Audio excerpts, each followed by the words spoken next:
అధ్యక్ష, బీఏసీ జరిగింది, business advisory committee meeting తమరి నాయకత్వంలో జరిగింది. మేము అందరం కూడా వచ్చినాం. గంటల కొద్దీ మాట్లాడినాం. ఆ రోజు 9 అంశాలతో కూడుకున్న రిప్రజెంటేషన్ వాళ్ళు తీసుకొచ్చి మీకు ఇచ్చిండ్రు అధ్యక్ష. ఈ అంశాల మీద మేము చర్చించాలనుకుంటున్నాం, వీటిని తీసుకెళ్ళండి. 9లో ఈ ఫార్ములా ఈ కార్ రేసింగ్ గురించి అడిగినరా అధ్యక్ష? ప్రస్తావన తీసుకొచ్చిరా? పోని వాళ్ళు ఈరోజు ఏం వాదన తెస్తారు? ఎఫ్ఐఆర్ 2 రోజుల కింద అయింది కాబట్టి మాకు ముందు తెలియదండి. అధ్యక్ష, 2023 డిసెంబర్ నుంచి డిసెంబర్ 7 తారీఖు మా ప్రభుత్వం ఏర్పాటు చేసి నేను బాధ్యత తీసుకున్న రోజు 3-4 రోజుల తర్వాత ఆ ఎఫ్ఈఓ సంబంధించిన ప్రతినిధి నా దగ్గరకు వచ్చి, గతంలో మేము కేటీఆర్తో ఈ రకమైన ఒప్పందాలు చేసుకున్నాం, మాకు లావాదేవీలు ఉన్నాయి, మాకు వ్యవహారం ఉంది, దీన్ని కొనసాగించాలని నా దగ్గరకు వచ్చిన అధ్యక్ష. ఇప్పటి దగ్గర అక్కడ ఫోటో ప్రదర్శిస్తారు. అఫీషియల్గా చీఫ్ మినిస్టర్గా నేను అపాయింట్మెంట్ ఇచ్చిన అధ్యక్ష. ఏ సంస్థ అయినా, ఏ వ్యక్తి అయినా ఈ రాష్ట్రంలో పెట్టుబడులు పెట్టుంటే, ఈ రాష్ట్రంలో ఏదైనా అంశం ప్రస్తావించదలుచుకుంటే ఫ్రీగా ప్రజలకు ప్రజా దర్బార్ నిర్వహించిన అధ్యక్ష. ధూల్పేటలో గుడంబ అమ్ముకునేటోడు కావచ్చు, లేదా ఇంకెక్కడైనా ఏదైనా నేరంలో ఇరుక్కున్న ఆరోపణలు ఎదుర్కొంటున్నాడు కావచ్చు, ముఖ్యమంత్రి నా దగ్గర వచ్చి చెప్పుకునే స్వేచ్ఛ ఇచ్చిన అధ్యక్ష. అతను ఎదుర్కొంటున్నది నిజమైన ఆరోపణనేనా, నిజమా కాదా, వాస్తవమా అవాస్తవమా, ఎవరు వచ్చినా చెప్పుకునే స్వేచ్ఛ. నేను నా ఇంటి దగ్గర రోజు వందలాది మంది నేను కలుస్తా అధ్యక్ష. ప్రతిరోజు సెక్రటేరియట్లో మీకు తెలుసు 4 గంటల నుంచి 8 కానీ 9 కానీ ఎన్ని వందల మంది వచ్చినా ప్రతి ఒక్కరిని కలుస్తా, ప్రతి ఒక్కరితో ఫోటో దిగుతా. ఈ ఎఫ్ఈఓ సంస్థకు సంబంధించిన ప్రతినిధి ఈ కార్ రేస్లకు సంబంధించి చర్చించాలంటే నేను అపాయింట్మెంట్ ఇవ్వకుంటే ఎందుకుంటా అధ్యక్ష? ఏముంది అధ్యక్ష? నేను దిగిన ఫోటో అధ్యక్ష, ఆ ఫోటో నేనే దిగిన, వాళ్ళని పిలిచినా నేను. వాళ్ళు వచ్చి కలుస్తామంటే రమ్మన్నా, వచ్చి కలిచారు. కలిసిన తర్వాత ఈ విషయం ప్రస్తావించారు. ఈ విషయం ప్రస్తావిస్తే నేను అడిగిన మాకేం సంబంధమయ్యా, మాకేం సంబంధం, దీంట్లో ప్రభుత్వం ఎందుకు డబ్బులు ఇస్తుందని. లేదు సార్, కేటీఆర్ మేము చీకట్లో మాట్లాడుకున్నాం, అదంతా సెట్ అయిపోయింది సార్, జర్ర మీరు అంటే ఇక వేసేసుకొని వెళ్ళిపోతాం సార్, ఒక 600 కోట్లు జర అని రా సార్ అని వచ్చారు. అనే ముందలో ఫస్ట్ అయితే అధికారులను అడుగుదామని చెప్పి ఆయన చెప్పిన తర్వాతనే దీని వెనకాల ఉన్న వ్యవహారం ఏంది అనేది నేను అధికారులను పిలిచి అడిగిన అధ్యక్ష. ఆ ప్రతినిధి వచ్చి నన్ను కలిసి నువ్వు అని అడగకపోతే నా దృష్టికి ఇంత తొందరగా వస్తుండేనో రాకపోతుండో నాకు తెలియదు అధ్యక్ష. నేను ఎందుకు పూర్తి వివరాలు ఇక్కడ చర్చిస్తలేనంటే, 1 ఏసీబీ విచారణ చేస్తుంది, కేసు అయింది. 2 హైకోర్టులో కేటీఆర్ గారు వెళ్ళారు. ఈ 2 శాఖలు నా దగ్గరనే ఉన్నాయి. ఒక శాఖ ఎంఏయుడి హెచ్ఎండిఏ నా దగ్గరనే ఉంది, పోలీస్ శాఖ నా దగ్గరనే ఉంది, విచారణ చేసే శాఖ కూడా నా దగ్గరనే ఉంది. నేను ముఖ్యమంత్రికి సభలో దీంట్లో ఎక్కువ తక్కువ వివరాలు మాట్లాడితే విచారణ అధికారులు దీనికి ప్రభావితానికి లోనయ్యి నా మీద కక్షాపూరితంగా వ్యవహరిస్తుందని తారక రామారావు గారు ఈ అంశాన్ని కోర్టుల అడ్వాంటేజ్ వాడుకుంటాడు అని చెప్పి నేను ఎక్కువ వివరాలు మాట్లాడతలేను అధ్యక్ష. నేను స్పష్టంగా చెప్పదలుచుకున్నా అధ్యక్ష. 2023 డిసెంబర్, నాకు తారీఖు సరిగ్గా గుర్తులేదు, నేను ఆ డేట్లన్నీ తీసిస్తాను. 2023 డిసెంబర్ నుంచి 2024 డిసెంబర్ ఏసీబీ ఎఫ్ఐఆర్ చేసే వరకు క్రొనాలజికల్గా జరిగిన అన్ని వివరాలను తొందరలోనే నేను అందరి ప్రజలకు వివరిస్తా. ఆ సంస్థకు సంబంధించిన ప్రతినిధి నన్ను కలిసి నాకు వాళ్ళు జరిగిన లోపాయకారి ఒప్పందాల గురించి చెప్పి దీన్ని నువ్వు సహకరించాలని అడిగినప్పుడు శాఖ నుంచి సమాచారాన్ని తెప్పించుకొని ఇది తెలంగాణ రాష్ట్ర ప్రజలకు సంబంధించిన సొమ్ము, హైదరాబాద్ నగర అభివృద్ధి కోసం మాత్రమే వాడాలి, కొద్దిమంది తోసుకుంటే కుదరదు అని చెప్పి దాన్ని వివిధ సందర్భాలలో అధికారుల నుంచి సమాచారాన్ని సేకరించి అధికారులకు పై అధికారులు నోటీసులు ఇచ్చి వాళ్ళు ఇచ్చిన రిప్లైల ఆధారంగా దాన్ని విచారణ చేపట్టాలి అని చెప్పి ఈరోజు ఫిర్యాదు చేసినాం అధ్యక్ష.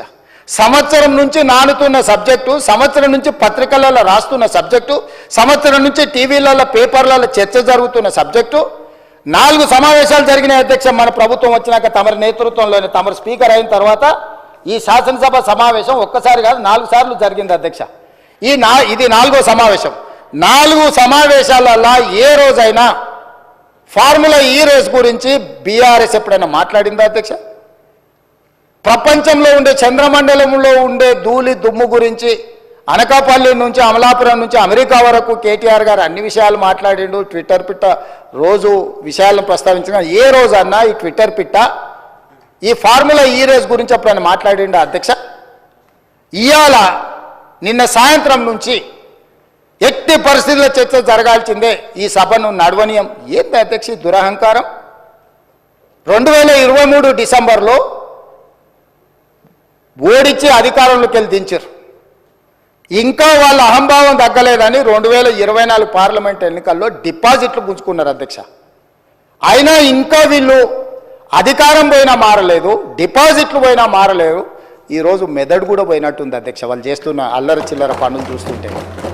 అధ్యక్ష, మనం బాధ్యత కలిగిన ప్రజాప్రతినిధులం. ఇంత కీలకమైన సమస్య చర్చ జరుగుతున్నప్పుడు ఈ చర్చను కొనసాగించి చర్చ పూర్తయిన తర్వాత తీసుకోమని అడగనున్నారు అధ్యక్ష. తమరు అనుమతిస్తే ఏదైనా. ఇవాళ నేను ఎందుకు వివరాలు ఇక్కడ మొత్తం చెప్పలేకపోతున్నానంటే, ఒక పక్కన ఏసీబీ విచారణ చేస్తుంది, రెండవ పక్కన కోర్టులో అతను వాదనలు వినిపిస్తున్నాడు.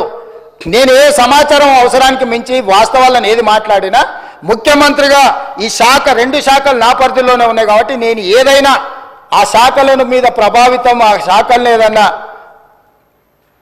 ఏదైనా ప్రభావితం చేస్తా అని చెప్పి ఏదైనా అనుకునే అవకాశం ఉంటుంది కాబట్టి నేను ఆ వివరాల జోలికి వెళ్తలేను. మీ ద్వారా ఇన్ని వివరాలు చెప్పిన నేను ఒకటే కోరుకుంటున్నా అధ్యక్ష, ఫార్ములా ఈ రేస్కు సంబంధించి వారు పట్టుబడుతున్నారు. ఒకసారి అధికారులతో ఒకసారి కోర్టులో పరిస్థితులను అంచనా వేసుకున్నాక మీరెప్పుడు పిలిస్తప్పుడు ఇక్కడైనా ఎక్కడైనా ఒకవేళ వాళ్ళకి శాసనసభలో చర్చించడానికి వాళ్ళకు ఒకవేళ ఏమైనా ఇబ్బందులు ఉంటే వాళ్ళ పార్టీ ఆఫీస్కి అయినా కూడా వస్తాం అధ్యక్ష, మాకేం అభ్యంతరం లేదు.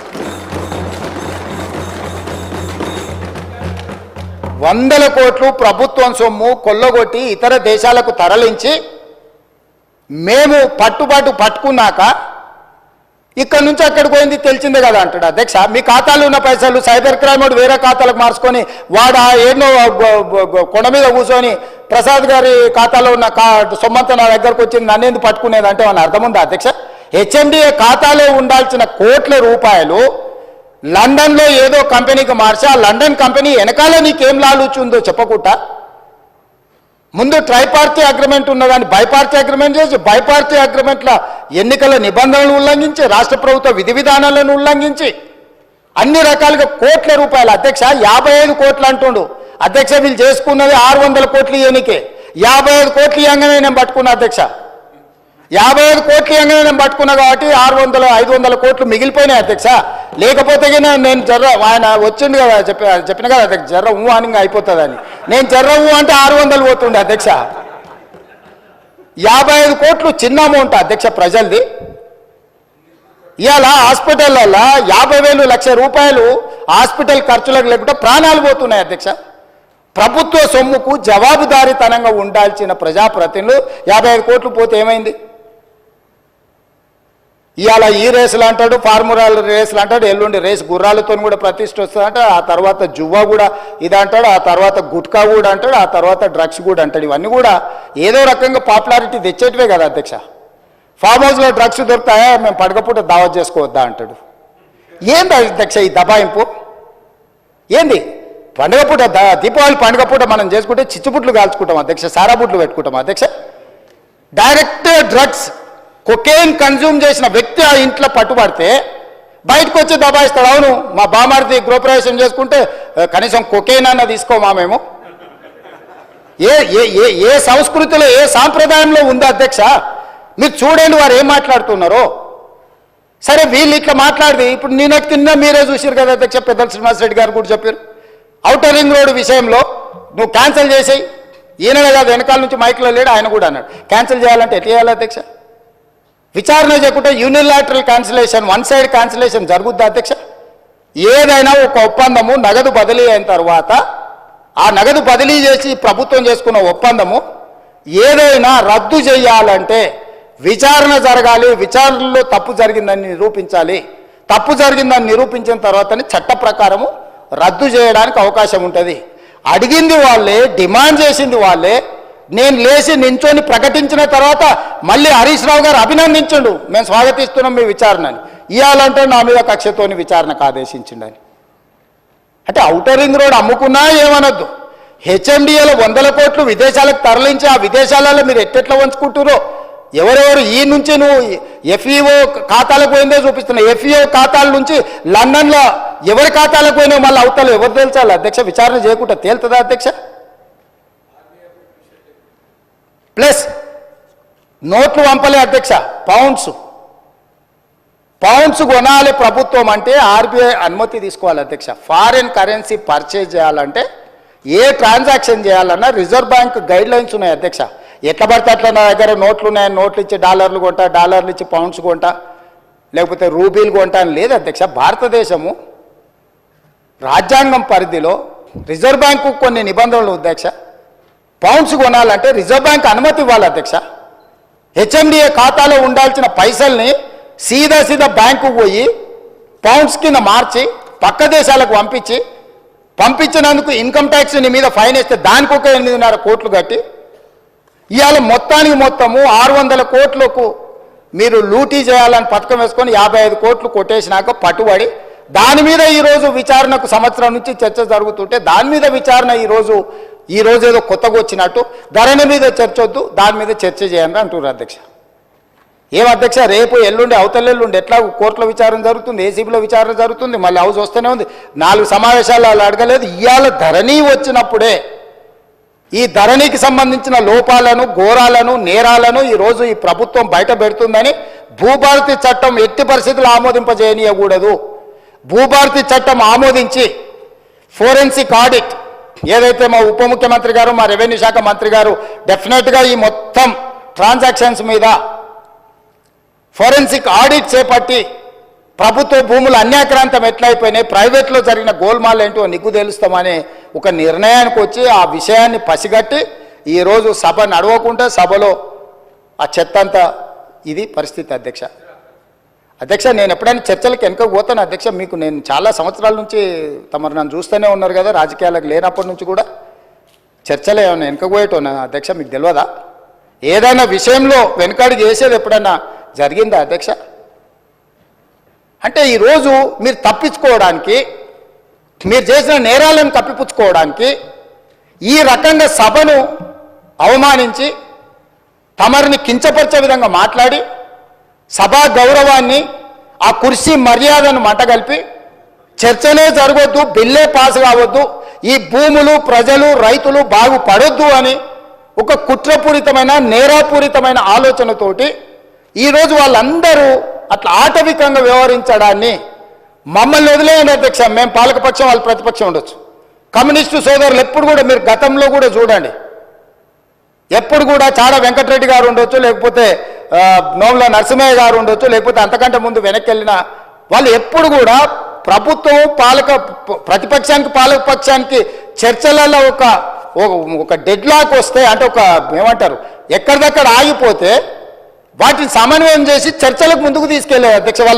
వాళ్ళు ఎప్పుడు కూడా ఈ సభ చర్చలు జరుగుతాయనే, ప్రజల సమస్యల మీద చర్చ జరుగుతాయనే పరిష్కారం చూపిస్తారని నమ్మే కమ్యూనిస్టులు దాదాపుగా ఉమ్మడి రాష్ట్రంలో అటు తెలుగుదేశం ఉన్నా, ఇటు కాంగ్రెస్ ఉన్నా, లేకపోతే కాంగ్రెస్ అధికారంలో ఉండి తెలుగుదేశం ప్రతిపక్షంలో ఉన్న ప్రతిస్తంభన వచ్చినప్పుడు కమ్యూనిస్టులు కీలకమైన బాధ్యత తీసుకొని, ఎంఐఎం కీలకమైన బాధ్యత తీసుకొని సభను నడిపించడానికి, సాంప్రదాయాలను కొనసాగించడానికి ఒక సమన్వయం చేసేది అధ్యక్ష. ఇవాళ ఏదీ లేదు అధ్యక్ష, ఎవరు మాట వినడం లేదు. వాళ్ళేం ఎంఐఎంఆర్ లేకపోతే బీజేపీ ఆర్ కమ్యూనిస్టులు మా పార్టీ క్రియాశీలక సభ్యులేం కాదు అధ్యక్ష. వాళ్ళందరూ చర్చ జరగని చర్చ ఇది అత్యంత కీలకమైంది. మేము కొన్ని అంశాలు ప్రభుత్వం దృష్టికి తీసుకుదలుచుకున్నాం. తెచ్చుతున్న చట్టంలో కూడా ఏదైనా లోపాలో లేకపోతే వాటిలో ఏమైనా సూచనలు చేయాలని వాళ్ళు అడుగుతుంటే మేము ఎవరిని మాట్లాడనీయము, మా ఇష్ట రాజ్యాంగం మేము వ్యవహరిస్తాము. ఇది తెలంగాణకు గౌరవము తెచ్చిపెట్టదు అధ్యక్ష. ఈ సభలో అట్లా వ్యవహరించే వాళ్ళ పట్ల తమరు నిశితంగా ఆలోచన చేసి ఒక మంచి నిర్ణయం తీసుకోవాల్సిన సమయం వచ్చేసింది అధ్యక్ష. 1 సంవత్సరం పూర్తి అయిపోయింది.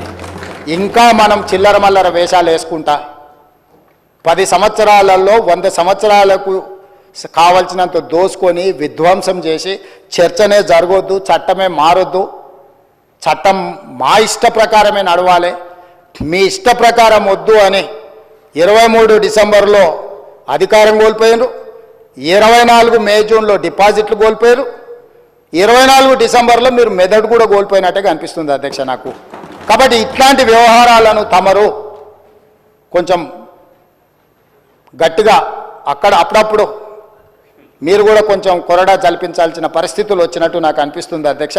తమరు ఏ ఆదేశం ఇచ్చినా మేము పాటిస్తాం. ప్రభుత్వం వైపు నుంచి ఫార్ములా ఈ రేస్ మీద మీరు అనుమతిస్తే పూర్తి స్థాయి వివరాలను తీసుకొచ్చి కూర్చొని సభ ద్వారా తెలంగాణ సమాజానికి వివరించడానికి నాకు ఎలాంటి అభ్యంతరం లేదు. వారు ప్రదర్శిస్తున్న ఫోటో నాదే, ఆ పక్కల వాళ్ళు చూపించిన ఆయన FEO ప్రతినిధే. ఆ ప్రతినిధి వచ్చి నాకు చెప్పిన తర్వాతనే ఈ బండారం బయటపడ్డది. ఈ దోపిడీకి వేసిన దారి ట్రైపార్టీ అగ్రిమెంట్ నుంచి బైపార్టీ కావడం, బైపార్టీ అయిన అగ్రిమెంట్ ఎలక్షన్ కోడ్ వచ్చినా కూడా ఎవరికి చెప్పపెట్టకుండా ఒప్పందాలు లేకుంటేనే కోట్ల రూపాయలు దేశాన్ని దాటి తరలించడం, ఆ తర్వాత ఒప్పందాలు చేసుకోవడం, ఆ తర్వాత మిగతా సొమ్మును కూడా లాగడానికి వాళ్ళు ప్రయత్నం చేయడం, ఇవన్నీ వేగంగా ఒకదాని వెనకాల ఒకటి జరిగినాయి అధ్యక్ష.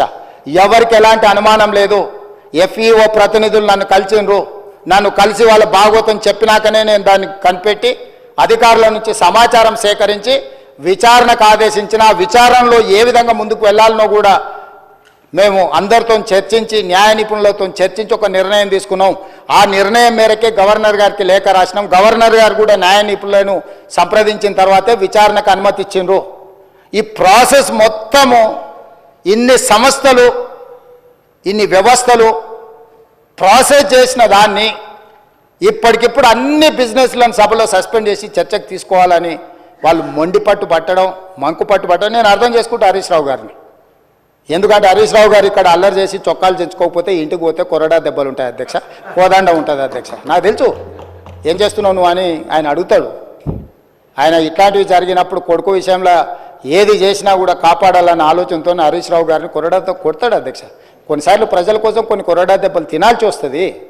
నువ్వు మరీ శీలాన్ని నిరూపించుకోవడానికి, లేకపోతే నేను బాగా వీరోచితంగా కొట్లాడినాని, లేకపోతే నిన్న నువ్వు అడిగితేనే ఔటర్ రింగ్ రోడ్లో మేము వేసిన విచారణకు కావాలని నువ్వు తారక రామారావు గారిని ఇరికించినావు అని మీ కుటుంబంలో పంచాయతీ ఉండొచ్చు అధ్యక్ష. సహజంగా కుటుంబం అన్న తర్వాత చిన్న చిన్న సమస్యలు ఉంటాయి అధ్యక్ష, మీకు తెలియదా?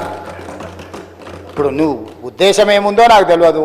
డిమాండ్ చేసింది హరీష్ రావు గారే, వారు డిమాండ్ చేసిండు కాబట్టి అనుమతి ఇచ్చారు. ఈరోజు మహేశ్వర్ రెడ్డి గారు డిమాండ్ చేసిండ్రు, శ్రీనివాసరెడ్డి గారు దాన్ని అనుమతి ఇచ్చిండు.